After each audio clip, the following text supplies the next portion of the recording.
आज हम आपको विस्तार पूर्वक बताने वाले हैं कि आपका जो भाग्यांक होता है वह भाग्यांक निकालेंगे कैसे, भाग्यांक का स्वामी ग्रह कौन है, उसका कुंडली के प्रत्येक भाव में फल क्या होता है। देखिए, हम जिस तारीख को, जिस महीने में और जिस साल को पैदा होते हैं उनका टोटल योग हमारा भाग्यांक होता है और यह बहुत स्पेशल होता है क्योंकि जन्म की तारीख, जन्म का माह और जन्म का वर्ष ये हम बाई प्रकृति पाते हैं। नेचर ही डिसाइड करके हमें देता है कि किस तारीख को, किस महीने और किस साल में हम पैदा होंगे। इसमें मानव का कोई रोल नहीं होता है, यानी जन्म का जो डेस्टिनी है वह प्रकृति ही निर्धारित कर देती है।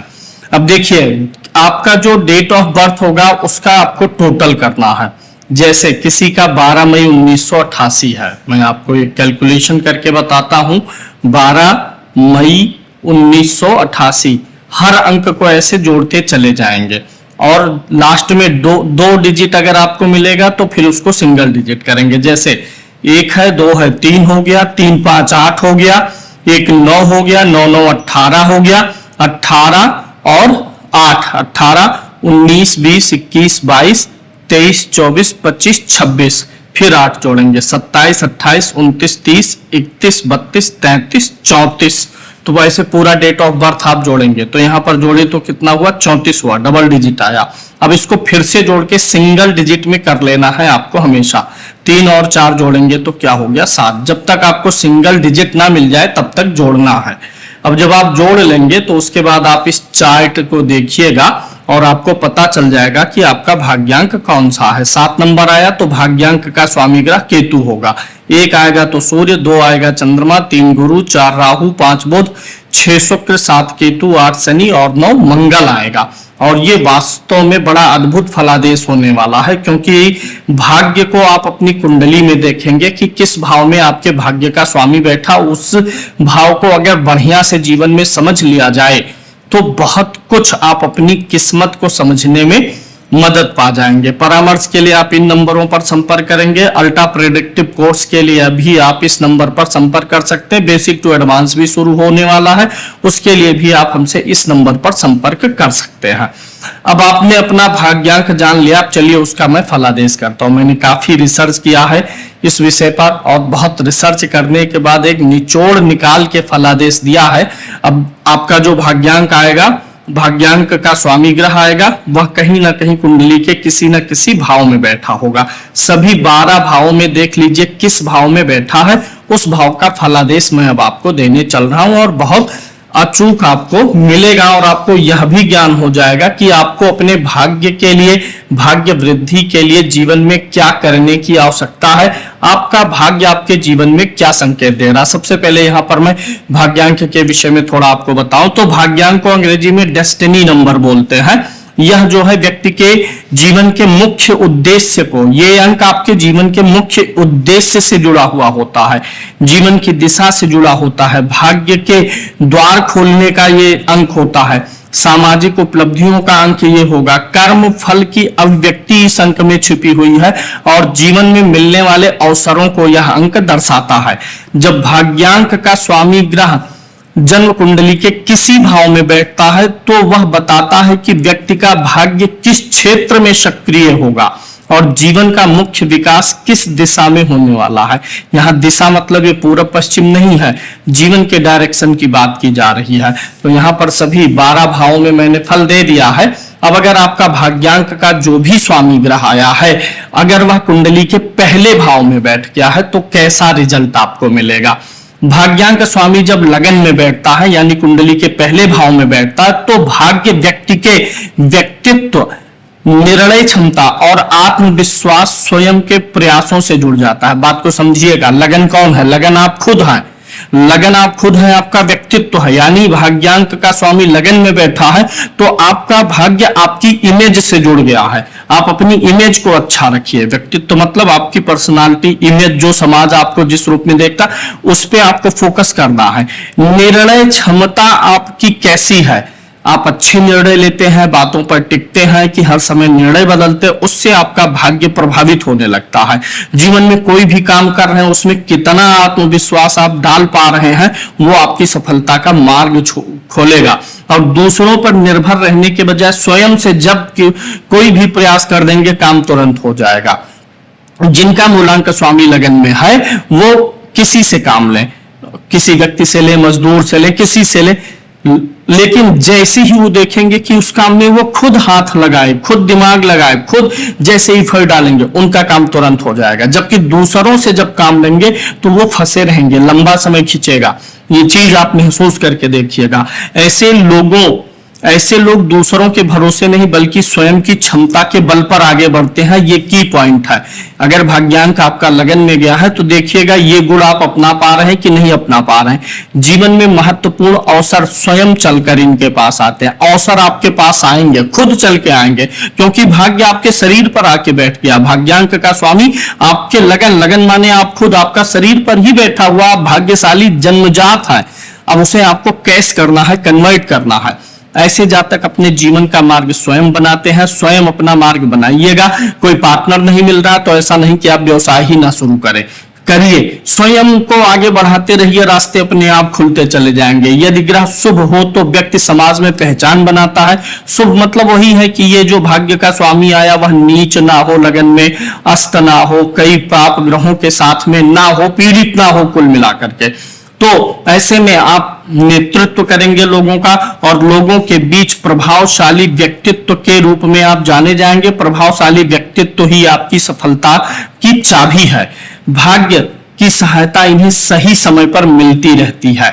इनका भाग्य बाहरी सहयोग से कम और स्वयं की सोच तथा कार्यों से अधिक सक्रिय होता है। तो भाग्य कैसे सक्रिय होगा? जब आप खुद हर चीज में खुद को एंगेज करेंगे तब। इसलिए दूसरों का इंतजार मत करिए कि कोई आपकी मदद करने आएगा, कोई आपके साथ पैसा लगाएगा, कोई पार्टनरशिप करेगा, कोई हाथ बटाएगा तब काम होगा। लग जाइए, आपके लगते ही 50 लोग आपके पीछे खड़े हो जाते हैं। अगर यही भाग्यांक का स्वामी आपकी कुंडली के द्वितीय भाव में चला गया हो, दूसरे घर में, तो यह स्थिति बताती है कि व्यक्ति का भाग्य धन, परिवार, वाणी, ज्ञान और संचय से जुड़ा हुआ है। आप धन जीवन में बहुत जोड़ पाएंगे। आपके धन में कहीं ना कहीं आपकी वाणी, आपके ज्ञान का रोल होगा, आपके परिवार का रोल होगा। हो सकता है कि आप जो भी काम करते हो उसमें कोई फैमिली बिजनेस टाइप का कोई काम जुड़ा हो, या कोई बिजनेस आप फैमिली से लेकर के अलग हुए हो। ऐसे में आप तरक्की करेंगे। जीवन में आर्थिक उन्नति का प्रमुख माध्यम परिवार, व्यापार, वित्त या वाणी आधारित कार्य बन सकते हैं। द्वितीय भाव मुख का है, खाने पीने का भी इसी भाव से देखते हैं। तो द्वितीय भाव की चीजें आपके भाग्य को, आर्थिक स्थिति को सुधारने में बहुत मदद करने लग जाती हैं। ऐसे लोग अपनी बोलचाल से अवसर प्राप्त करते हैं। शिक्षक, सलाहकार, वक्ता, ज्योतिषी, लेखक, वित्त विशेषज्ञ या पारिवारिक व्यवसाय में सफलता मिल सकती है आपको। दूसरा, यदि ग्रह शुभ हो तो परिवार भाग्योदय में आपका सहायक होता है। जब जब आप जीवन में फंसेंगे परिवार आपके साथ खड़ा रहेगा। और यदि अशुभ होता है तो धन आता तो है लेकिन टिकने में कठिनाई होता है। अगर भाग्यांक स्वामी द्वितीय भाव में है तो भाग्य आपके धन में आकर के बैठा है। धन आपके भाग्य को अपने आप जोड़ता जाएगा। आपके लिए बहुत शुभ हो जाता है यह योग, यानी आप अपने आप को बहुत भाग्यशाली मान सकते हैं। अगर यही तीसरे भाव में चला गया है, भाग्यांक स्वामी तीसरे भाव में गया हुआ है, तो क्या स्थिति बनती है? यहां पर आप देखेंगे कि यह स्थिति बताती है कि भाग्य मेहनत के बाद खुलेगा। तीसरा भाव किसका होता है? इफर्ट का होता है, मेहनत का होता है। तीसरा भाव होता है कुछ ना कुछ सीखने का, अपने अंदर कुछ गुण लाने का, क्रिएटिविटी सीखने का। ऐसे जातक को जीवन में कुछ भी आसानी से नहीं मिलता, लेकिन जो मिलता है वह बहुत अस्थायी होता है, क्योंकि बहुत मेहनत के बाद जब चीजें मिलती हैं तो इंसान उस चीज की क्या करता है? वैल्यू करता है। इसलिए अगर भाग्यांक का स्वामी तीसरे भाव में, तीसरा भाव क्या भाव होता है? बाहुबल का। तो बाहुबल दिखाइए, अपने बल को दिखाइए, मेहनत करिए। पुरुषार्थ का भाव होता, बिना पुरुषार्थ के आप सफल होने वाले नहीं है। और पुरुषार्थ थोड़ा लंबे समय तक करिए, क्योंकि तुरंत रिजल्ट भी नहीं आएगा। जब आप मेहनत दिखा देंगे तो आपको जीवन में सफलता मिल जाएगी। लेखन का क्षेत्र हो, मीडिया हो, संचार हो, marketing, YouTube, social media, sales, पत्रकारिता, विज्ञापन, यात्रा और साहसिक कार्यों से ऐसे लोगों को लाभ मिलता है। ये सारी चीजें आपके जीवन में आपके भाग्य निर्माण में सहायक हो सकती हैं। तो अगर आपका भाग्यांक तीसरे भाव में है तो खूब मार्केटिंग करिए, संचार के साधनों का उपयोग करिए, विज्ञापन करिए, सोशल मीडिया पर आइए। इन सारी चीजों से आपका काम और आपकी जो है सफलता और अधिक बढ़ जाएगी। यह स्थिति व्यक्ति को कर्म प्रधान बनाती है। यह भाग्य तभी सक्रिय होता है जब व्यक्ति स्वयं पहल करे। जब तक आप खुद इफर्ट नहीं करेंगे तो मुंगेरी लाल के हसीन सपनों से कुछ भी आपके लिए होने वाला नहीं है। अब हम बात करते हैं चतुर्थ भाव में। अगर भाग्यांक स्वामी आपके चौथे घर में जाकर के बैठ जाए तो क्या रिजल्ट देता है? यह एक भाग्यशाली स्थिति होती है। ऐसे व्यक्ति का भाग्य घर, भूमि, भवन, वाहन, संपत्ति, माता और अस्थायी सुखों से जुड़ा होता है। अगर भाग्य का स्वामी चौथे भाव में गया है तो आप जन्मजात भाग्यशाली हैं। सुख के साधन आपको अपने आप मिलेंगे। भूमि, संपत्ति, ये सब आपको जीवन में मिलते जाएंगे। इन सब चीजों के प्रति आपका रुझान बड़ा तगड़ा रहेगा। जैसे आपका पैसा कुछ इकट्ठा होगा, आप संपत्ति खरीद लेंगे, घर खरीद लेंगे। जीवन में एक समय के बाद स्थिरता आती है और एक से अधिक ऐसे लोगों के पास वाहन और संपत्ति होने का योग होता है। चौथा भाव किस चीज को रिप्रेजेंट करता है? रियल एस्टेट को, कृषि को, निर्माण कार्य को, वाहन को, होटल इंडस्ट्री को, एजुकेशन जो है इंस्टीट्यूशन को, घरेलू व्यवसाय आदि से ऐसे व्यक्ति को लाभ मिलता है। अगर भाग्यांक आपका इन भावों में है तो इन सारी चीजों से जुड़ा हुआ कुछ भी आप कर सकते हैं, उनमें आपको अच्छी सफलता मिलेगी। इन सारी चीजों में आप इन्वेस्ट कर सकते हैं। यदि शुभ ग्रह है, यानी वही ग्रह, शुभ ग्रह मतलब पीड़ित नहीं हो, नीच ना हो, अस्त ना हो, शत्रु राशि में ना हो, तो व्यक्ति जीवन में सुंदर घर, वाहन और पारिवारिक सुख प्राप्त करता है। भाग्य का उदय प्राय गृहस्थ जीवन के बाद शुरू हो जाता है। जितना अधिक चतुर्थ भाव मानसिक शांति का भी होता है, जितना अधिक ये लोग मेंटल पीस में रहते हैं, जितनी अधिक मानसिक शांति में रहते हैं, जितना इनके अंदर संतोष और संतुष्टि की भावना बढ़ती जाती है, उतना ही ज्यादा इनका भाग्य साथ देता चला जाता है। तो इसलिए भाग्यांक अगर चतुर्थ भाव में है तो सिर्फ मन को शांत रखना, मन में संतोष की भावना रखना ही आपको सफलता दिलाने के लिए पर्याप्त है। आपको चीजों के पीछे नहीं भागना पड़ेगा, चीजें खुद आपके पीछे भाग करके आएंगे। अगर भाग्यांक स्वामी आपके पंचम भाव में गया हुआ है तो यह अत्यंत शुभ स्थिति मानी जाती है।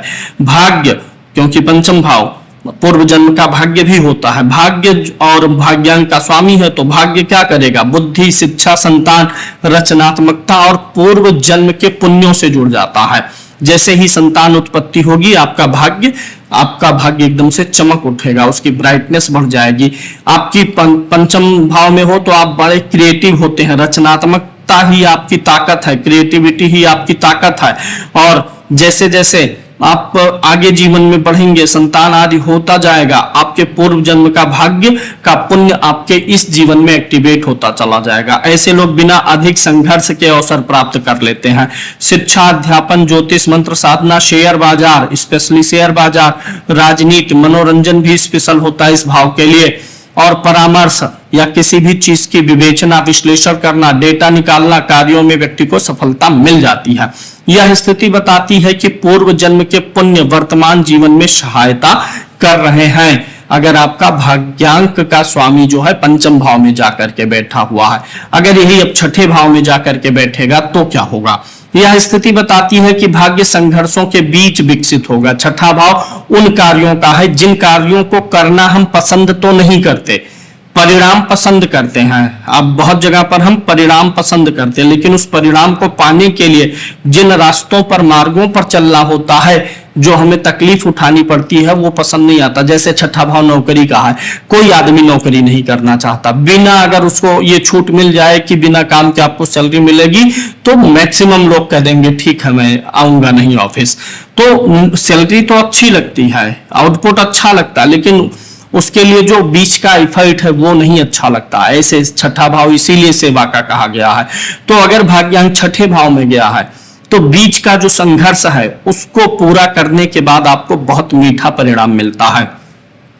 जीवन में आपके विरोध होगा, प्रतियोगिता आएगी, ऋण से कभी परेशान होंगे, कभी रोग से, कभी मुकदमे जैसी स्थिति भाग्य को जागृत करने का माध्यम बनती है। उसके बाद आपके जो है जीवन में परिवर्तन आते हैं। जितना आप संघर्ष करते हैं, भाग्यांक का स्वामी छठे भाव में जाएगा, संघर्ष कराएगा, लड़ाएगा, बहुत सारी ऐसी चीजों में उलझाएगा जो आपको लगेगा कि ये मैं फंस गया। फिर उस चीजों में फंसे होने के बाद जब वो दौर समाप्त होता है तो बड़ी सफलताएं मिलती हैं। डॉक्टर के लिए, वकील के लिए, प्रशासनिक अधिकारी के लिए, सेना पुलिस के लिए, चिकित्सा से क्षेत्र से संबंधित लोगों के लिए, सामाजिक सेवा और प्रतिस्पर्धी क्षेत्रों में ऐसे लोगों का कोई सानी नहीं होता। ऐसे लोग बड़े जल्दी सफल हो जाते हैं। ऐसे लोग जितनी चुनौतियां झेलते हैं उतने ही मजबूत बनते चले जाते हैं। तो यानी अगर भाग्यांक छठे में गया है तो आपको चुनौतियां मिलेंगी, उसे जीवन की सच्चाई मान करके स्वीकार करना चाहिए आपको।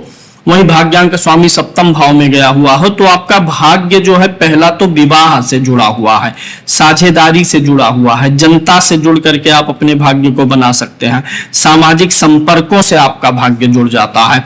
विवाह के बाद जीवन में बड़ा परिवर्तन देखने को आपको मिलेगा अगर भाग्यांक स्वामी सप्तम भाव में गया हुआ है।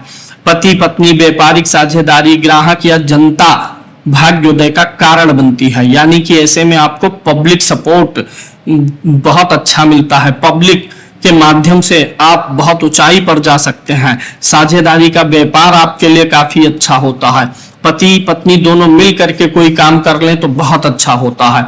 अगर यह शुभ स्थिति हो, यानी पीड़ित ना हो आपका, ये जो भाग्यांक स्वामी जो भी ग्रह हो वो सप्तम भाव में जाए, वह पीड़ित ना हो, नीचस्त ना हो, पीड़ित ना हो, तो क्या होता है, तो जीवन साथी भाग्यशाली और सहयोगी होता है। व्यापार तथा सार्वजनिक जीवन में बहुत अच्छी सफलता मिल जाती है। अब भाग्यांक स्वामी अगर आपका अष्टम भाव में गया हुआ है तो कैसा रिजल्ट देगा? भाग्यांक स्वामी अगर अष्टम भाव में जाता है तो यह सबसे रहस्यमय स्थितियों में से एक है। अष्टम भाव कौन सा है? रहस्यों का भाव है, सबसे गहराई का भाव है। तो अष्टम भाव में गया हुआ है तो भाग्य आपका बड़ा रहस्यमयी है। आपको खुद जीवन में बहुत बार अचरज होगा। कभी आपको लगेगा कि मैं बहुत अभागा हूं, भाग्य मेरा साथ नहीं देता। फिर कहीं कहीं आपको जहां कुछ उम्मीद नहीं रहेगी, अचानक से आपका भाग्य साथ दे जाएगा। भाग्य अचानक घटनाओं से जुड़ जाता है। जीवन में बहुत परेशान है, पैसा नहीं है, कुछ काम करना, घर बनवा रहे हैं, शादी है, घर में विवाह, पता चलेगा आप उम्मीद ही नहीं रख रहे, लेकिन अचानक से कहीं से धन का प्रबंध हो गया और बड़े रकम का प्रबंध हो गया। शोध से जुड़े हुए लोग, रहस्य, गूढ़ ज्ञान, बीमा आदि से जुड़ा हुआ, विरासत और परिवर्तन से जुड़ा हुआ होता है। जो पैसा दूसरों का पैसा जो हमें मिल जाता है, जैसे बीमा से मिलने वाला पैसा, वसीयत से मिलने वाला पैसा, या फिर जो बोलते हैं कि छिपा हुआ धन, दूसरों का धन हमें मिल जाए, भाग्यांक स्वामी अष्टम भाव में जाता है तो इस बात की संभावना बहुत अधिक होती है। मतलब किसी दूसरे की प्रॉपर्टी है, संपत्ति है, दूसरे का बीमा है, जो धन किसी दूसरे के द्वारा उपयोग हो सकता था उसके द्वारा ना उपयोग हो करके आपको मिल जाए, ये बात की संभावना बहुत अधिक बढ़ जाती है। जीवन में कई बार बड़े उतार चढ़ाव आते हैं। व्यक्ति को सामान्य लोगों की तुलना में अधिक परिवर्तन जीवन में देखना पड़ता है। एकदम गरीबी भी यह व्यक्ति दरिद्रता भी देख सकता है, अमीरी भी जीवन में दोनों स्थितियां बनती है। ज्योतिष, मंत्र, अनुसंधान, मनोविज्ञान, बीमा, कर विभाग, जांच एजेंसियां और गुप्तचर ज्ञानों में ऐसे व्यक्ति को बहुत अच्छी सफलता मिलने का योग बनता है। यह स्थिति बताती है कि भाग्य सीधे नहीं बल्कि परिवर्तन और संकटों के माध्यम से विकसित होगा। देख लीजिएगा, जिनका भी भाग्यांक स्वामी 8 में है उनके लिए ये की लाइन है। जितनी बार आपके जीवन में परिवर्तन हुआ है, भाग्य ने आपको कुछ अलग दिया है। जितनी बार संकट आपके ऊपर आए हैं, उतनी बार आपने अपने जीवन को परिवर्तित किया है। जीवन को परिवर्तित मतलब रहन सहन, खान पान और यारी दोस्ती, सामाजिकता में परिवर्तन किए हैं, उतनी बार फिर आपको बेहतर परिणाम ही मिलते गए हैं। यानी भाग्यांक स्वामी अष्टम में होता है तो आपके जीवन में जो संकट और परेशानियां आते हैं वह आपको बदलने के लिए आते हैं। नवम भाव में जाए तो सबसे अच्छा है। यह भाग्य की सबसे शक्तिशाली स्थितियों में से एक मानी जाती है, क्योंकि ये खुद भाग्यांक का स्वामी और भाग्य के घर में जाकर के बैठ गया है। यह भाग्यांक स्वामी स्वयं भाग्य के भाव में बैठकर जीवन में बड़े अवसर प्रदान करता है। जो कोई भी रिजल्ट दूसरा व्यक्ति जितना इफर्ट करके प्राप्त करता है, आप उसका 1/3 इफर्ट करके रिजल्ट प्राप्त कर लेते हैं। जीवन में बहुत कम प्रयास में चीजें मिल सकती हैं। बहुत बार अनायासी चीजें आपको मिल जाती हैं सुख साधन के, वैभव के। ऐसे व्यक्ति को गुरु, धर्म, उच्च शिक्षा, विदेश यात्रा, आध्यात्मिकता और पुण्य कार्यों से लाभ मिलता है। ये सारी चीजें आपको कहीं ना कहीं आपके भाग्य का को बल देने का काम करती है। जीवन में सही समय पर सही व्यक्ति का सहयोग ऐसे लोगों को मिल जाता है। यह स्थिति ईश्वरीय संरक्षण का संकेत मानी जाती है। अगर आपका भाग्यांक का स्वामी नवम में गया है तो आप समझ लीजिए गुरु का, पिता का या ईश्वर की आपके ऊपर कृपा है। जब भी जीवन में जरूरत होती है तो कहीं ना कहीं से कोई ना कोई उम्मीद बन के बिना मांगे आपको सहायता देने के लिए आ जाएगा। भाग्यांक स्वामी दसम भाव में गया हुआ हो, यह स्थिति व्यक्ति को कर्म क्षेत्र में विशेष सफलता देती है।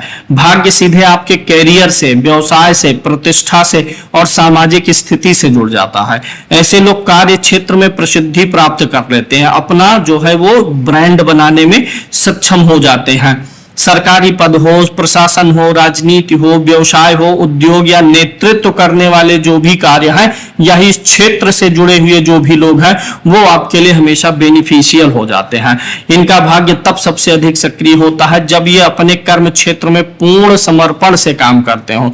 जैसे ही आपके अंदर समर्पण आता है कि यही काम मेरा जीवन है, मेरा तन है, मेरा मन है, मेरा धन है, काम के प्रति समर्पित होते ही आपका भाग्यांक स्वामी आपको उस कार्य में आसमान की बुलंदी पर उठा करके पहुंचा देता है। अब हम बात करेंगे भाग्यांक स्वामी एकादश भाव में गया हुआ हो तो यह आपको कैसा रिजल्ट देने की क्षमता रखता है। भाग्यांक स्वामी अगर एकादश भाव में गया हुआ हो तो यह अत्यंत धनदायक स्थिति मानी जाती है। एकादश किस चीज का है? इच्छा का है, मनोकामनाओं की सिद्धि का है, उपलब्धियों का है। भाग्यांक स्वामी एकादश भाव में गया हो तो व्यक्ति को सारी उपलब्धियां मिलती हैं। व्यक्ति अपने जीवन में अपने पसंद का घर बना लेता है, गाड़ी भी ले लेता है। ऐसे जो जीवन में उपलब्धियां एक व्यक्ति को चाहिए एक सुखी जीवन जीने के लिए, वो स्टेप बाय स्टेप वो सब कुछ व्यक्ति अपने जीवन में कर ले जाता है। बैंक बैलेंस भी बना लेता है, कुछ निवेश भी कर लेता है। भाग्य का इनको लाभ मिलता है, आय अच्छी होती है, नेटवर्किंग, इनका भाग्य लाभ से, आय से, नेटवर्किंग से, मित्रों से और इच्छा पूर्ति से जुड़ जाता है। इच्छाओं की पूर्ति ऐसे लोगों की होती रहती है। यहाँ इच्छा पूर्ति का मतलब है भौतिक रूप से आपको जीवन जीने के लिए जिन सुख साधनों और चीजों की जरूरत है उनसे जुड़ जाता है। जीवन में बड़े लोगों का सहयोग मिलता है। संगठन में लोग आपके साथ जुड़ने का काम करते हैं। मित्र, संगठन, समूह और सामाजिक नेटवर्क भाग्योदय का माध्यम बनते हैं। जब भी आपका भाग्यांक एकादश में हो तो आप जो है सामाजिक नेटवर्क बनाइए, समूह में जुड़िए, किसी संगठन से जुड़िए, मित्र मंडली लंबी तैयार करिए। इन सारी चीजों से आपको लाभ होता है।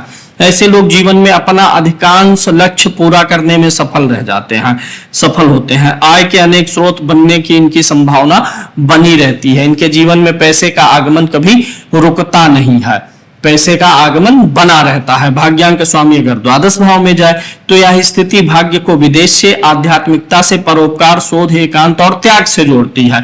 अगर आपके अंदर त्याग की भावना नहीं है तो आपके पैसे बेकार के खर्चे होंगे, ये महसूस करिएगा। जिनका भाग्यांक स्वामी द्वादश में है, अगर ये किसी भिखारी को 10 रुपए देने में कंजूसी करते हैं तो अगले दिन ही इनको 10 का 20 का खर्चा कहीं ना कहीं अनावश्यक आ जाता है।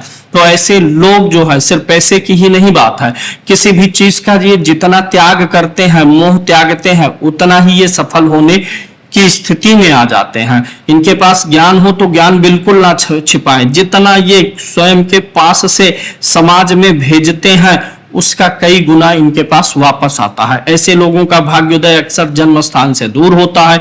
विदेश में जा सकते हैं, बहुराष्ट्रीय कंपनियों में ऐसे लोग काम कर सकते हैं।